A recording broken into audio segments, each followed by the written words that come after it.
les amis, eh bien on va revenir sur les tomates. Pourquoi? Parce que maintenant c'est la fin de la saison. Alors comme vous le savez, on les a semées, on les a repiquées, on les a plantées, on les a récoltées, on en récolte encore. Et maintenant on va faire en sorte, parce que là on va malheureusement, heureusement, ça c'est une question d'appréciation, on va plutôt vers l'hiver. Et ce qu'on voudrait est que les températures maintenant, si elles sont belles, encore comme aujourd'hui, les nuits sont quand même de plus en plus fraîches. Alors ce qu'on voudrait, c'est préserver les tomates qui nous restent. Alors il y en a qui vont certainement pouvoir mûrir sur le pied, si le gel n'arrive pas trop rapidement. Il faut qu'on les aide un petit peu pour ça. Alors pour les aider, vous avez des pieds qui fleurissent encore, il y a encore des fleurs. Il ne faut pas garder ça, hein, parce que de toute façon, elles n'arriveront jamais à maturité, voyez-vous.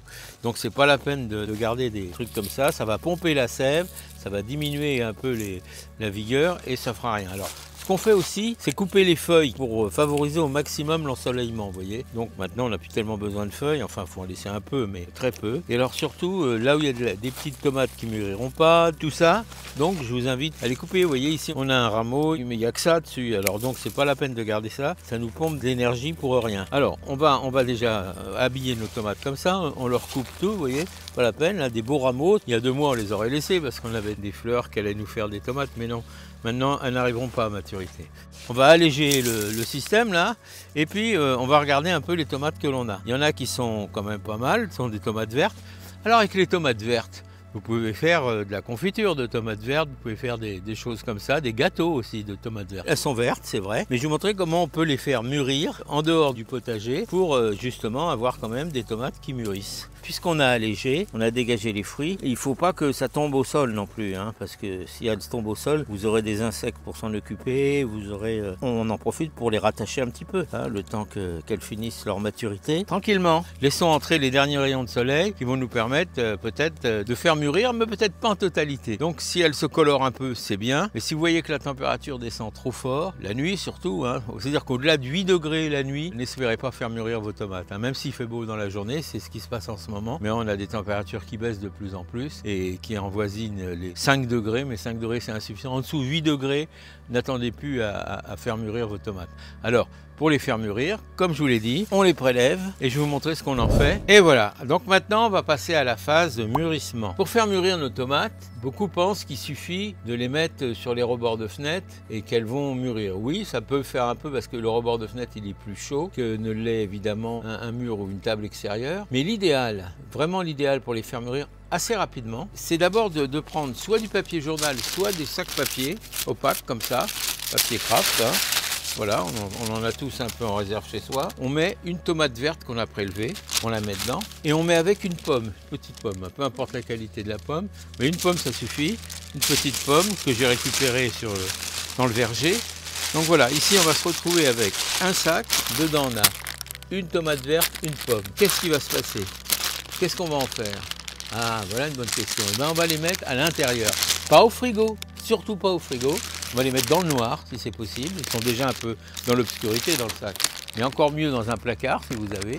Vous mettez dans le placard dans le noir et vous attendez que le mûrissement se produise grâce à la pomme. Pourquoi la pomme? Parce que la pomme contient de l'éthylène. Donc l'éthylène, c'est donc un gaz qui accélère le mûrissement. C'est bien connu, dans les corbeilles de fruits, on vous dit ne mélangez pas avec vos autres fruits des poires, des pommes ou des bananes. Parce que justement, ces fruits-là dégagent de l'éthylène qui ont tendance à accélérer le mûrissement. Alors on n'en a pas besoin quand on a nos fruits dans la corbeille, mais là, on en a vraiment besoin, on va utiliser l'éthylène. Alors voilà comment on fait, vous avez vu, c'est pas sorcier.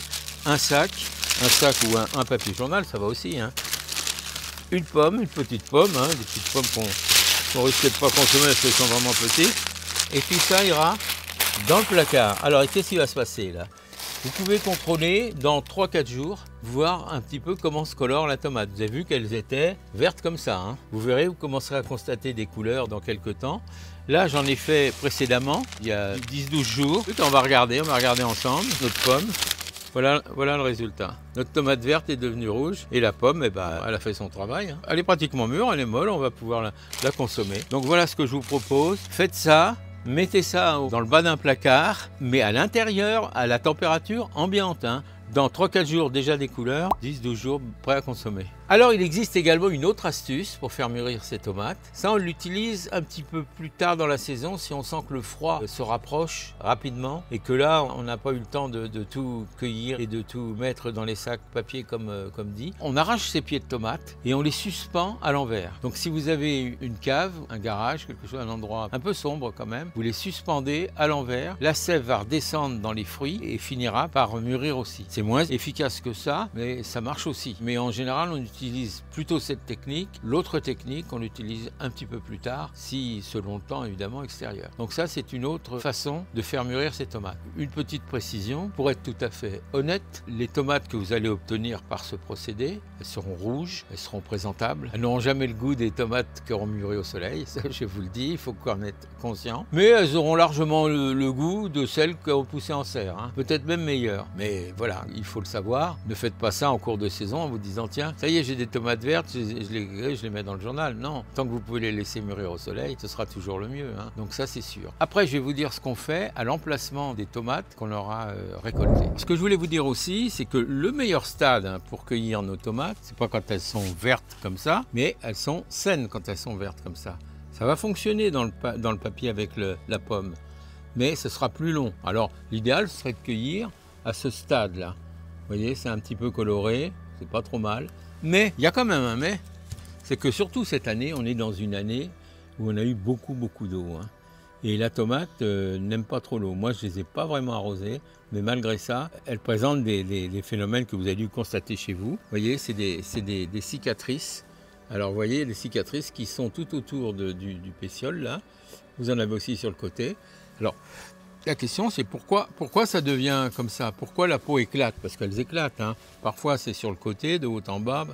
Alors, elles éclatent tout simplement parce qu'à cause de l'humidité, elles ont poussé relativement, le plant a poussé relativement vite. Et la tomate, ça dépend des variétés, hein, mais les variétés, la peau de la tomate n'a pas été suffisamment élastique pour s'adapter à la croissance rapide.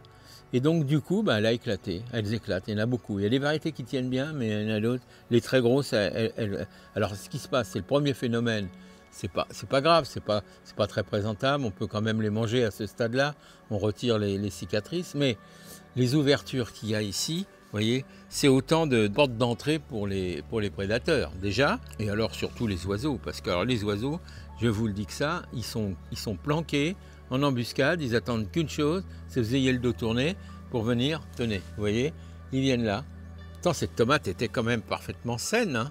Elle a dû, et ben voilà, ça y est, c'est parti, il y en a partout. Alors cette tomate qui, elle, je vous disais, est à un stade correct, et ben il y a déjà des marques. C'est pour ça que je préfère les prendre vertes. Je ne sais pas si vous avez ce phénomène chez vous, mais si vous l'avez, prenez-les quand même vertes, hein, parce que sinon, si vous attendez trop, vous voyez, vous allez avoir des cicatrices comme ça, et vous allez vous retrouver avec des tomates comme ça. Alors je ne dis pas qu'elles ne sont pas comestibles, vous avez intérêt à les manger vite, vous avez intérêt à retirer toutes les parties abîmées, et puis on peut les manger, mais je trouve que c'est dommage d'avoir passé autant de temps à cultiver vos tomates et les laisser pousser pour les faire s'abîmer. Et c'est là, c'est un phénomène de dernière minute. Donc il faut absolument le faire, et choisissez plutôt des fruits un peu colorés, ça ira plus vite. Mais voilà, on va rester comme ça. On va regarder ensuite comment on peut récolter la graine des tomates, parce que l'année prochaine, il faudra bien en semer des tomates. On va récolter les tomates. Là, il y a des techniques aussi pour pouvoir récolter les graines. Ça va dépendre qu'est-ce que vous avez planté comme variété, hein. Si vous avez planté des hybrides, il n'y a pas de graines. Alors comme ça, vous êtes tranquille, vous n'avez pas de graines à récupérer. C'est tout le problème de l'hybridation. Mais si c'est des variétés classiques, il y a des graines. Ces graines-là, on va regarder comment on fait pour bien les récupérer et avoir suffisamment de graines pour l'an prochain. Donc je vous l'ai dit, c'est en fonction des variétés de tomates que vous aurez des...